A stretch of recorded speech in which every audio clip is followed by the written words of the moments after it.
Hello मित्रों, आपने देखा होगा कि अपने देश की कोर्टों में एक ही टाइप का केस है, लेकिन सब कोर्ट का जजमेंट अलग अलग आता है।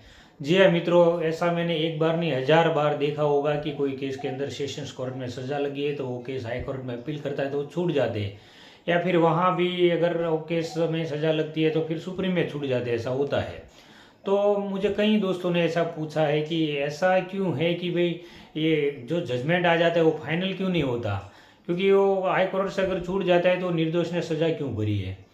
तो दोस्तों इसमें ऐसा होता है कि हर एक जज जो होते हैं सबकी मेंटालिटी अलग अलग होती है। जी हाँ दोस्तों, और उसका पावर भी रहता है, क्योंकि हर एक केस के अंदर छूटने के पॉइंट्स भी रहते हैं और सज़ा लगने के भी पॉइंट्स रहते हैं। तो जो जज रहते हैं वो कौन सी नज़रिए से वो केस को देखते हैं उसके ऊपर सबसे बड़ा डिपेंड रहता है। तो हम तो जब पक्के में थे, हम जब सज़ा में थे मित्रों, तो मैं 15 साल सज़ा में रहा, तो उतने टाइम मैंने देखा है दोस्तों कि जो सेशंस के कोर्ट में सज़ा लगी होती है वो हाई कोर्ट में अपील करते हैं, तो अपील जिस जो कैदी की चलने की होती है वो टाइम पे वो भगवान से, ऊपर वाले से प्रार्थना करता है कि आज जज साहब का दिन अच्छा हो, उसके घर से खुश होके आए तो मेरा जजमेंट अच्छा रहे। जी हाँ दोस्तों, हकीकत में हम लोग ने ऐसा देखा है कि जो सेशंस कोर्ट के अंदर जो गवाह सब फिट बोल के गए वो केस में कोई छूटने का चांस नहीं है, फिर भी वो हाई कोर्ट से छूट गए हैं। हाई कोर्ट में दया की दृष्टि से भी जज छोड़ देते हैं, कई केसों में मैंने ऐसा देखा है मित्रों। तो और कई ऐसे भी केस है कि जो केस में कोई इतना दम नहीं था, इतने गवाह भी बोले नहीं थे, फिर भी वो सुप्रीम तक उसको सज़ा कायम रही है और उसने आजीवन सज़ा पूरी काटी, ऐसा हुआ है मैं मित्रों। तो ऐसा ज़रूरी नहीं है कि एक केस में जो जजमेंट आया वही जजमेंट, ऐसा ही जजमेंट दूसरा आएगा वही केस में। तो एक केस मैं आपको बताता हूँ कि पॉक्सो की कलम में 16 साल की लड़की को लेके 21 साल का लड़का भाग गया था। तो भागने के बाद जब उसके पीछे लड़की के पिताजी ने, माता पिता ने कंप्लेन किया, तो लड़का भाग गया था, तो उसकी बात नहीं मिली, पुलिस को पकड़ा गया 2-3 साल के बाद। तो तब वो लोग ने शादी भी कर लिया था, लड़की बालिग हो गई थी, 18 साल के ऊपर की हो गई थी और लड़की प्रेग्नेंट भी थी।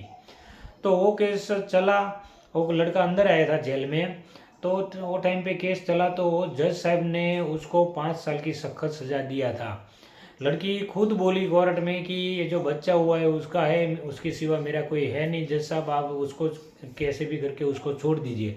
लेकिन जज साहब ने ये बोल के सज़ा दिया कि कानून का प्रावधान ऐसा है कि पॉक्सो की कलम इसके ऊपर लगी है, 18 साल के नीचे की लड़की है, तो इसको मैं छोड़ नहीं सकता, ऐसा जज साहब ने जजमेंट दिया और उसको 5 साल की सख्त सज़ा दिया। दोनों एग्री थे साथ में रहने के लिए फिर भी।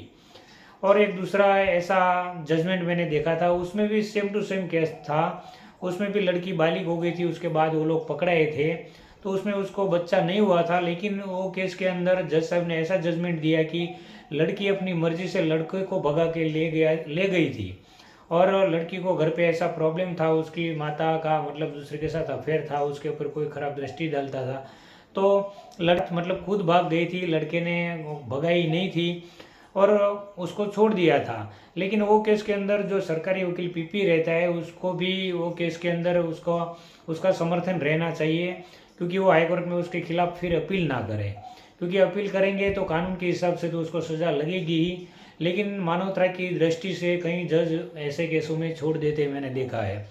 तो जितने जज साहब है वो सबकी दृष्टि अलग अलग रहती है। मैंने ये भी देखा है कि कई जज साहब जो होते हैं वो 374 यानी कि बलात्कार केस को सीरियसली लेते हैं और ऐसे केस में उसको सज़ा ज़्यादा देते हैं।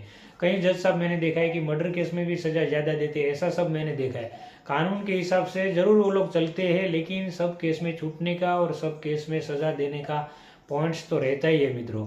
तो इसी वजह से सब केस में अलग अलग जजमेंट आता है। खास करके सेशंस कोर्ट जो होती है वो हाई कोर्ट और सुप्रीम कोर्ट के जजमेंट के आधार पर चलती है कि ऐसे केस में ऐसा जजमेंट सुप्रीम ने दिया है, तो वो हिसाब से मैं इसमें ऐसा जजमेंट दे रहा हूँ।